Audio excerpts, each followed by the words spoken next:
Today we're taking you inside a very special place in our community, a place that not too many of us get to visit. It's the Ford Field and River Club in Richmond Hill. It's a private community, and we've been given a special invitation to take you inside to learn its incredible story, how it all began and how it became the leading luxury community that it is today.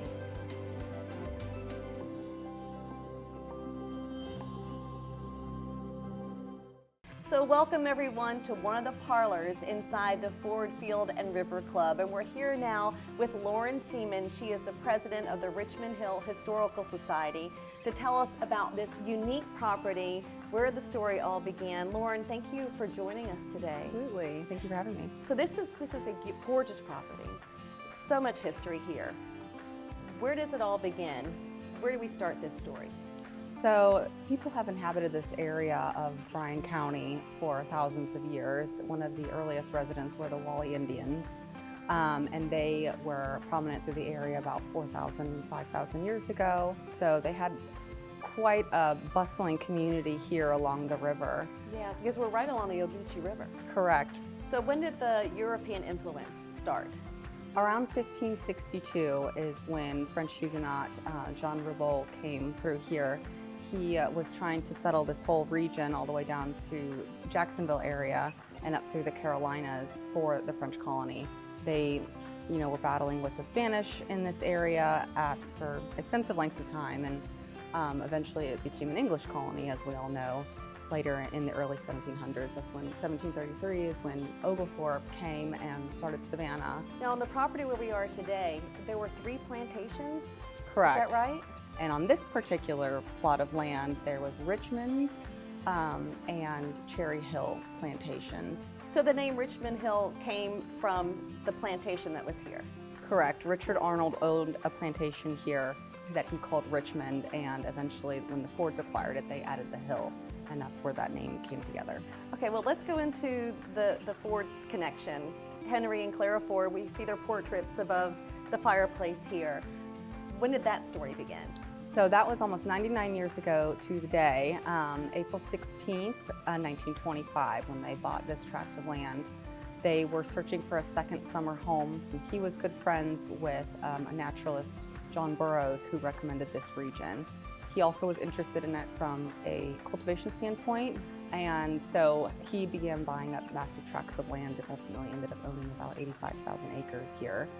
Started a sawmill and started lumbering. He was interested in trying to cultivate rubber trees in the area for his cars, but unfortunately this being subtropical and not tropical, the rubber trees didn't take. So he used the lumber for various other features in his industries, but then also began experimenting with various other crops and ended up growing extensive amounts of iceberg lettuce here. Really? Yes.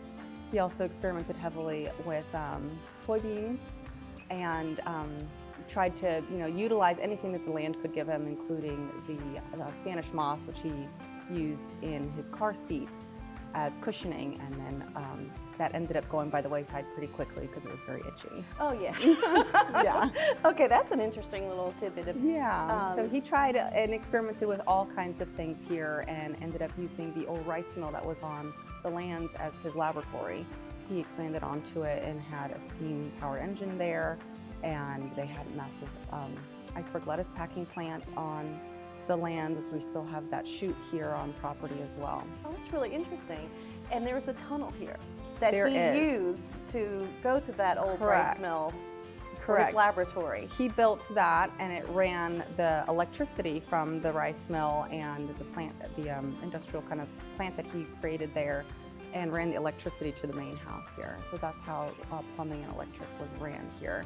The story goes that he would throw parties down at the rice mill near where he put an oyster house, and whenever he was tired of all the socializing, he would use the tunnel to sneak away and come back home. Okay, I was wondering why he actually built the tunnel. So today we're inside the Ford Plantation House, which is now the main house here on the property, and it's used for entertaining and other special events, right? Absolutely. The Richmond Hill Historical Society actually had our gala here this last year. We're very grateful for the opportunity to partner with Ford here. The main house is utilized for the residents of the community now for events, gathering spaces. It was derivative of the Hermitage plantation, which was up on the Savannah River. The Fords acquired that plantation. They fell in love with it. Clara was obsessed with Gone with the Wind, and so that the grand plantations, the grand homes, she really loved that image, and so they wanted to kind of recreate that here. They found this plot of land, fell in love with it for the views, and salvaged those bricks from the Hermitage over there. They're Savannah Gray hand-pressed bricks, and that is what this house is constructed of. So Lauren, tell us more about the plantation era. So the Arnolds, the McAllisters, and the Savages and the Clays were major prominent families that owned massive swaths of land and many slaves during that time. And that is how they cultivated rice in this region. It was extremely labor-intensive work, and they utilized the task system to cultivate rice here with the tidal flows. They built massive trunk gates, which are still visible here on the grounds, and were able to control the water flow in and out during certain times of the day and certain periods in the season so they could water the crop appropriately. Now, post-Civil War, when slavery was outlawed, they did have some folks that still worked the land and for minimal wages and such, but later through time, several of the formerly enslaved individuals were allowed to buy some of the land and or were gifted some of the land for their loyalty or for the service that they performed here for many, many years. Some of those families still have names earmarked throughout the community, the Bowles, the Harrises. London Harris worked for Ford in the later periods. How long did they live here, and what was life like for them inside this house? So they were unfortunately only able to enjoy this house for almost a decade, I believe 11 years to be precise. He was extremely passionate about advancing the local community. He was very interested in how the land could drive innovation and firmly believed that an education should not be exclusively book focused, should also be very practical. So he established several trade schools, and he was also a big proponent of education for both African Americans and the white students of the area. He provided several services for each of those two communities, which were segregated at the time here. They had a clinic as well as a kindergarten, trade school. The George Washington Carver School was founded by him, and he worked exclusively and extensively with George Washington Carver on several advancements. He also established a community house, several churches, a bakery, a commissary. Oh my goodness, so his impact could be really felt all over the area. It was. He drained much of the land. It was very low-lying and swampy, of course, being right on the Ogeechee, and the area was very malaria-ridden. And finding that out and noticing that a lot of his employees and the folks that he was serving were very ill, he set on a mission to eradicate and was successful in that area. Welcome back, everyone. Did you know that in the heart of Richmond Hill lies a world-class community, a private community, the Ford Field and River Club? Well, today we're getting a special tour. We were invited here to showcase this to all of you. And we're here with the general manager, John Johnstone, and we're in the main house of the Ford Field and River Club. This was Henry and Clara Ford's house at one point. And this is a centerpiece here. It's a beautiful place. You do entertaining, but there's so much more on this property. Tell our viewers what's offered here. Well, from when you come in the front gate, of course, you have our equestrian center, where we have some of our members who board their horses there, and we also have our own horses. So any of our members can go and join any of the equine sports, whether it's trail riding, jumping, etc. We have a great marina, so we have access to open water, as well as inland. So that's a huge attraction for a lot of our members. Fishing, of course, is huge.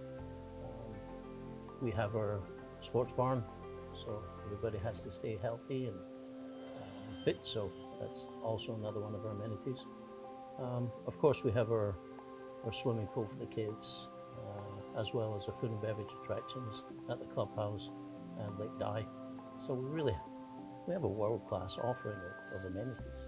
So there are 400 home sites out here, but only 200 or so homes right now, correct? Yeah, there's a little less than 200 built homes. Okay. And then we have about 30 plus that are in development or under construction. 400 would be the maximum for the community, but we're not quite there yet. And people from all around the world know about this location and they decide to live here. That's pretty incredible. Yeah, I think that's because we have a world-class golf course, which I didn't mention prior. It's designed by Pete Dye. Designed by Pete Dye. So that's very attractive, as well as the wealth of our other offerings. But I think more than that, we have our 1,800 acres of natural beauty, 300-year-old oak trees, and really all of the wildlife of the Low Country. So it's very, very attractive. It's a beautiful place for sure. Now, you guys, even though you have modern day amenities, you do pay homage to the Fords, to Henry and Clara Ford. And for example, with your tie, the symbol that you have there. Sure. Well, yeah, that's the rice sheath. And this house, of course, was Henry's home away from home. They would do research and development in a home that's just further down the tunnel, which I believe we're going to take a look at later, where they would invent different things or try to invent new things. He would bring Mr. Goodyear here, Thomas Edison was here. So there's a wealth of history here. So we pride ourselves in maintaining that history, and this home is really a part of it. Now, you mentioned Mr. Goodyear. There were some other well-known families that used to come visit here as well. There's a host. Yeah, there's a host. This was the epicenter for entertainment for Mr. Ford when he was here. Outside of his working on innovation, but yeah, this was the home that would entertain. Well, tell us about the vision for the future then. What's being planned? The vision of the future is just to enhance everything that we have. We are expanding for the future, so adding more dining space, enhancing our fitness experience. There are some adjustments we're going to make to the golf course to enhance the practice range and those facilities, as well as the clubhouse. Locker rooms, enhancing those, expanding our veranda for dining. Pretty much that's the focus, is just to really enhance everything that we already have. Well, I'm really looking forward to taking a tour of the main house here and seeing the tunnel. Would you mind taking us on the tour? I'd be more than happy to. Okay, all right, well, let's do it.